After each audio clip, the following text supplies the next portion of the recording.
जब चारों ओर अंधकार ही अंधकार था, न सूर्य था, न चंद्रमा, न कोई जीवन, तभी एक दिव्य मुस्कान से उत्पन्न हुई पूरी सृष्टि। वो शक्ति थी माँ कूष्मांडा। बहुत प्राचीन समय की बात है, जब ब्रह्मांड में केवल शून्य था।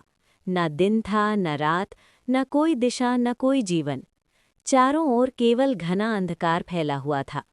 देवता, मनुष्य, पृथ्वी, कुछ भी अस्तित्व में नहीं था।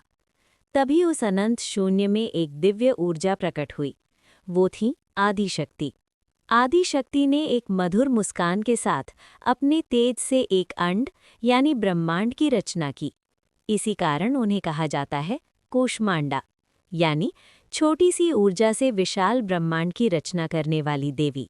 उनकी मुस्कान से ही सूर्य, चंद्रमा, ग्रह, नक्षत्र और पृथ्वी का निर्माण हुआ।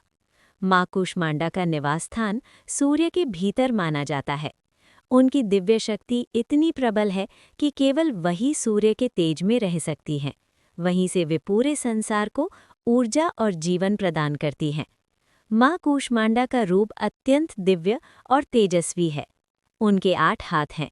वे सिंह पर सवार रहती हैं। उनके हाथों में कमंडल, धनुष, बाण, कमल, अमृत कलश, चक्र और गदा होती है।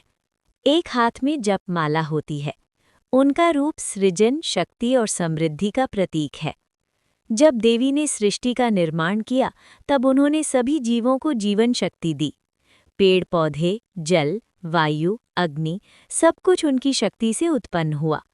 देवताओं को भी अपनी शक्तियां माँ कूष्मांडा से ही प्राप्त हुईं। समय बीतने के साथ कुछ असुरों ने अपनी शक्ति का दुरुपयोग करना शुरू कर दिया। उन्होंने देवताओं और मनुष्यों को परेशान करना शुरू कर दिया।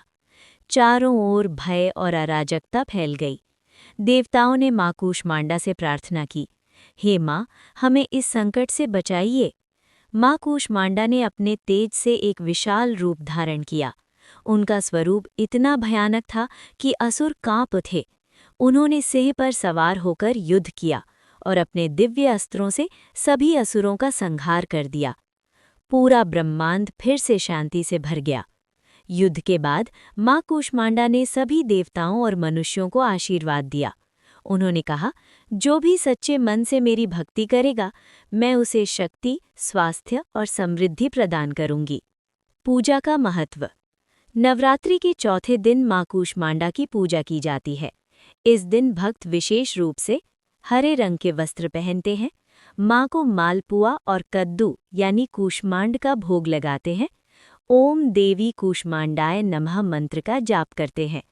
माँ कूष्मांडा की कृपा से रोग दूर होते हैं, आयु बढ़ती है, मन में सकारात्मक ऊर्जा आती है, जीवन में सफलता प्राप्त होती है। समापन।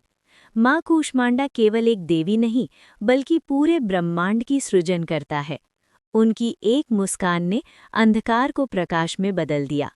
इस नवरात्रि हम भी अपने जीवन के अंधकार को उनकी भक्ति से प्रकाश में बदल सकते हैं।